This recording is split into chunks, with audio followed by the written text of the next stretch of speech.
Oh boy, what do we have today? Today we have something very off from my collection. It's my little stack of Chinese records here, or records from China, Shanghai, Hong Kong, whatever China used to be, all those years ago. Um, so I got a range of music here, all the way from the 50s to sometime around 1924 or 25.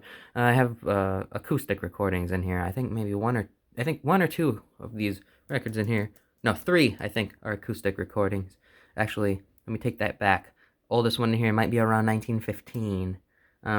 But I wanted to show you guys some of these records. We have a whole range of stuff. Like I said, we have still don't know how to pronounce that. Odon. We have Columbia, a few Columbias. We have, Victor, which I really like these scroll labels, the blue scroll label with the Cantonese and the orchestra, and distributed by the Victor Talking Machine Company of Camden, New Jersey. These are really cool. For some reason, people are always collecting these records. They're always going after that really, expensive Dragon label Columbias, the really early Victors and stuff, and I don't see why, other than the case that, they are earlier recordings, but, I mean, really, the music sounds the same. As time goes on, the recording techniques get better, and sound a lot better, too, so I'm not sure, really, what they're spending $1,000 on, other than the age. We have Clipper, which is a really weird record company, because the ones I found are made in Montreal, Canada, and by the RCA, yeah, which is kind of odd. So that puts it somewhere in the 40s, maybe 50s. That one. So this one here is one of those pate records for Chinese were really big on pate. That's one of their most favorite companies, and they used it all the way into the 70s to make their LPs. I think even one of my Cambodian sleeves was made by the pate company for some reason. This is one of those famous pop artists, I think sometime from somewhere in Shanghai, maybe. I don't know. Shanghai comes up really frequently on Chinese records for some odd reason. Yes. Very nice records. Very clean, all of these. Here's one of the acoustic recordings on the Victor Batwing. I think these were recorded in the US, I think, by Chinese people.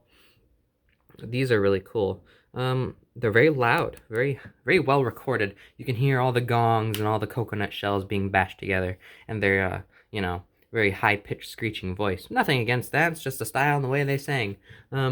This one is kind of a cool one. I don't know why, but I like the song on here, even though it sounds like 90% of any other Chinese music, Chinese Cantonese music from this time. Oh, here we go. Here's that 1915, I believe. This is a Chinese pate disc. This is vertically recorded. Rim start, I believe. Spins at 90 RPM, and this is the one about a guy going to visit somebody, visiting his mother, I believe. This is by I can't remember his name, but one of those really famous singers from before from the dynasty, from before the Civil War they had. Yeah, so this originally was recorded in 1911 and then came back and was reproduced on the this orange label pate disc, which is really cool, but these are really hard to play. It would seem that the groove diameter has changed as time went on.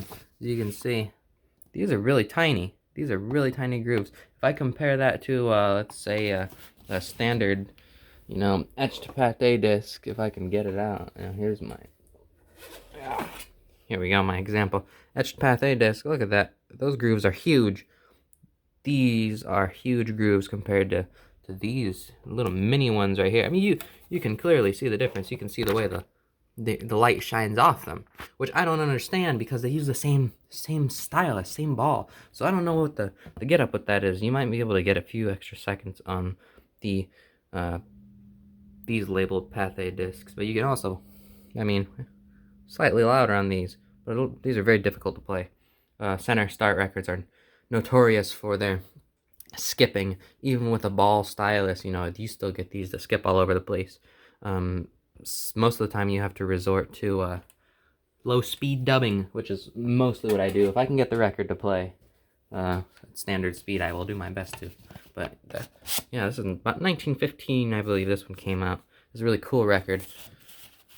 Here we go. We got one of these Columbia discs. Green.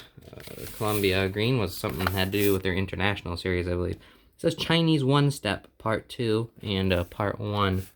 Chinese One Step, which, I mean, this doesn't really sound like one-step music. You know, one-step, that fancy ballroom stuff, but... Excuse me, this is Chinese novelty. I don't know why they say novelty so much. What does the word novelty have to do with this? This could just be a, you know, standard Chinese orchestra entertainment. And I wanted to say Chinese orchestra or Chinese entertainment instead of novelty. I don't understand what makes this a novelty. But this one was purchased on the eBays. And it was a really nice disc. It still is really nice. The grooves are nice and clean, but these acoustic records are very noisy, especially the Columbia laminated ones. I found that for some reason these ones sound terrible, you know, as compared to, you know, the standard hard shellac discs printed on straight shellac. Here we got, oh, here's another one. Another one of my Victors. This one probably around 1927 or so. 27 or later. This is when, I don't know, was this recorded in the US too? Or was this done on an exhibition to China? I don't know. Yes. Cantonese male solo with orchestra. Doesn't sound like a male. Does not sound like a man singing this. But, you know, again, same with that Pathé. It doesn't sound very much like a man until you start actually digging your head into it. Here's my only Becca. Soon we'll have a few red label Beccas, hopefully. But we got a Becca right here. This Becca is same amount of time. I can't tell if this is an electrically recorded disc or not, but the sound quality is very clear. I want to play you guys these records here. But again, you know, you find yourself a Chinese record and you'll be like, oh wow, this is exotic, this is cool, it's worth a lot of money, and it's most likely not worth more than $10-15. Collectors are all about the really old, you know, the early stuff from the teens and maybe early 20s. But I mean, most collectors will pass this stuff up. They'll pass up the scrolls. They're gonna keep the Columbias for some odd reason. Pathés, they're gonna jump on. Victors, yeah, these Batwing Victors, they're not gonna want. Some of these are really collectible, but hardly any traditional music. The Clippers, same thing. These, on the other hand, are very nice traditional. This is Gao something, Gao Shao or something like that. My Cantonese Chinese suck, so. And Clippers, yep, another Victor. If they're the purple label Victor, made in Shanghai, they'll love them. And then we have the Columbia, which no one wants for some reason. Yeah, Gaokang. And then we have Odon, which, depending on the year and release, some people might want. Not a lot of people like these things. Saddening, though, because, well, not saddening, but, you know, all the music basically sounds the same, no matter what year it was recorded, so. We'll play you guys some cool stuff here. First, let's do one of these Odon discs. These are my records. I know how to handle them, alright? Put it on the record player here. These have all been cleaned, but haven't been dusted, so it'll probably get some crack and popple, but that's alright.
Okay, that's an exception. I have never listened to that side, obviously, because I don't know why she's screaming at the top of her lungs.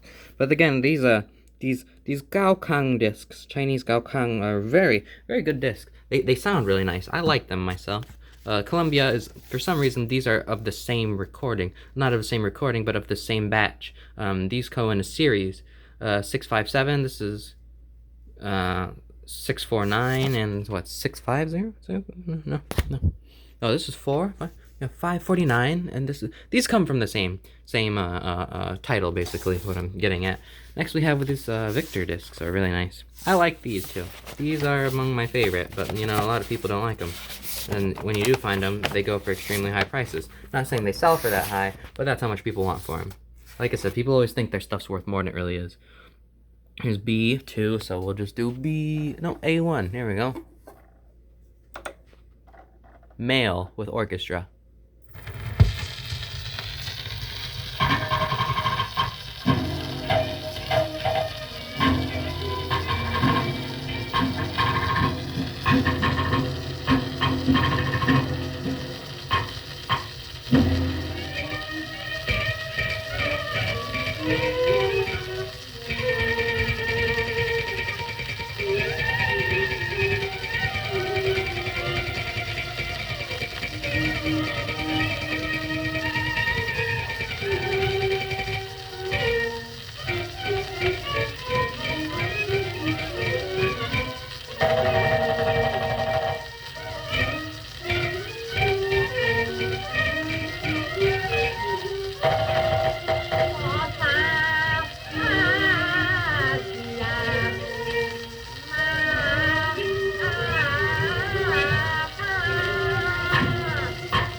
Yep, there's that one too. I should probably choose side B's of these so you don't have to listen to that musical introduction. But yeah, that's pretty cool. As you can hear, his voice is very high-pitched. But nothing too spectacular here, really. Mostly just that opera or storytelling things.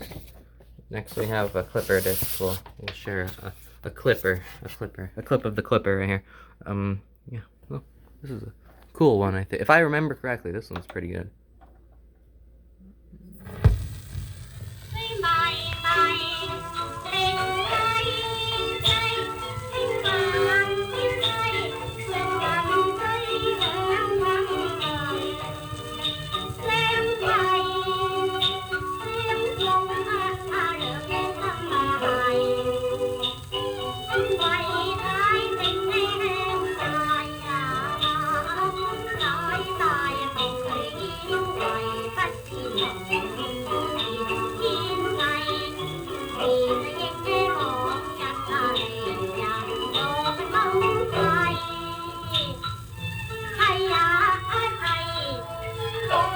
Okay, I remembered that being traditional, but that sounds like there's traditional instruments in there, but not quite traditional sounding. These are from the same thing, though, which makes me think that it must be an opera series.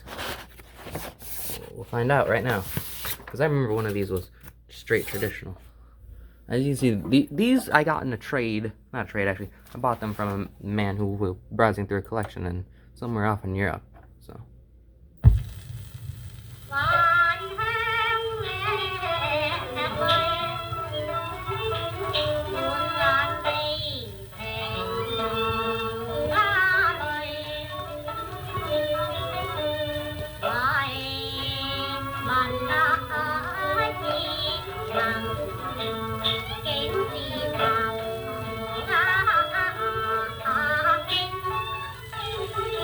There we go. It is traditional.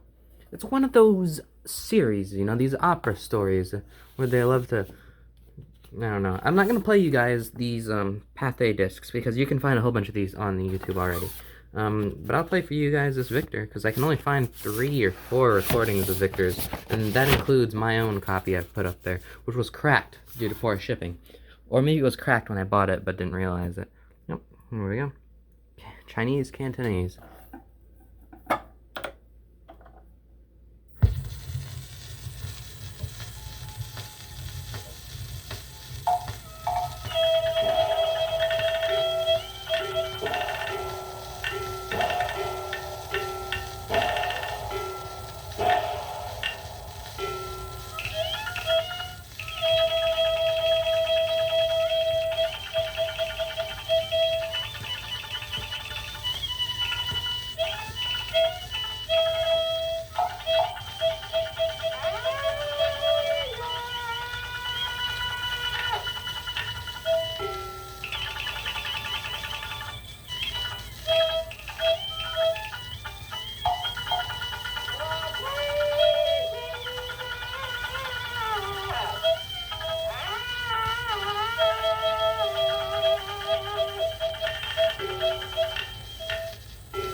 That is a male voice, you can hear that.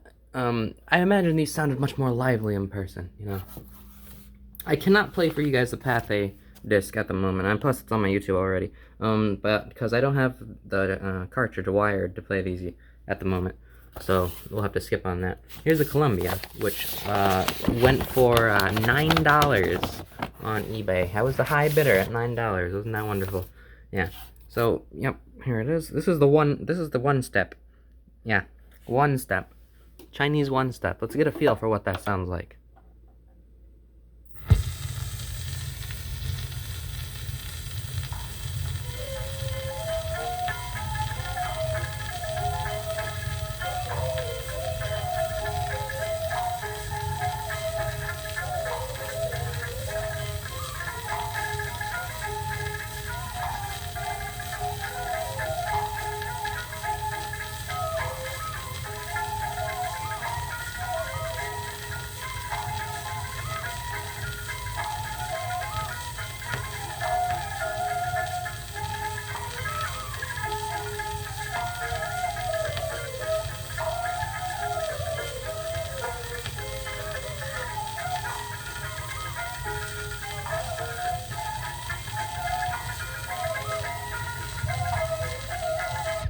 Yep, it's a traditional orchestra, playing some entertainment music.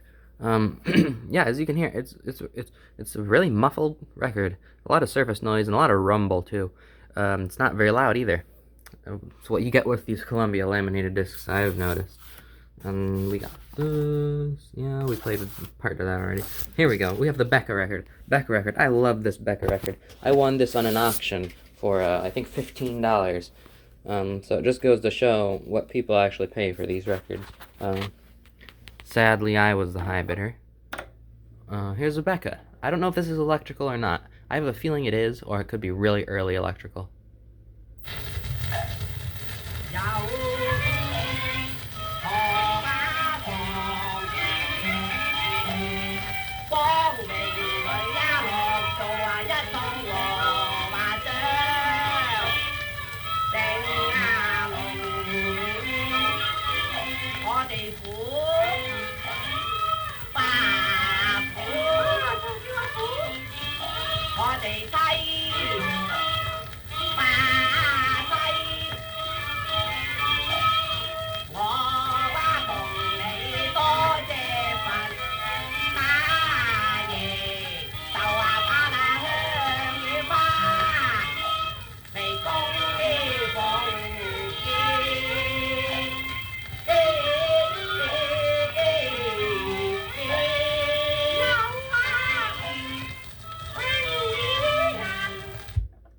That is one of my favorite. I love this record. That's straight music and straight singing, you know, not a whole lot of pausing in there, other than when the orchestra pauses. But yeah, this was my Becca. I have sleeves for all these, too. Actually, I have sleeves for all of them except for the Pathé and the Columbia. It's a wonderful disc. Not sure the year, 20-something, I believe. Yeah, so that just goes to show you some of my wonders of the Orient, you know, these Chinese records, Cantonese discs. I got some Japanese, got some Thailand, got some Vietnam, no Laos, sadly. A lot of Cambodian. But yeah, that's just a little part. Sorry to bore you all for 21 minutes, but you know what? Sometimes information has to be shared. Hope you all have a wonderful day, a wonderful night, wherever you are. Hope it's wonderful. And we're coming up on 1,000 subscribers, so that's wonderful. Yeah. Everybody have a wonderful day, and thanks for stopping by.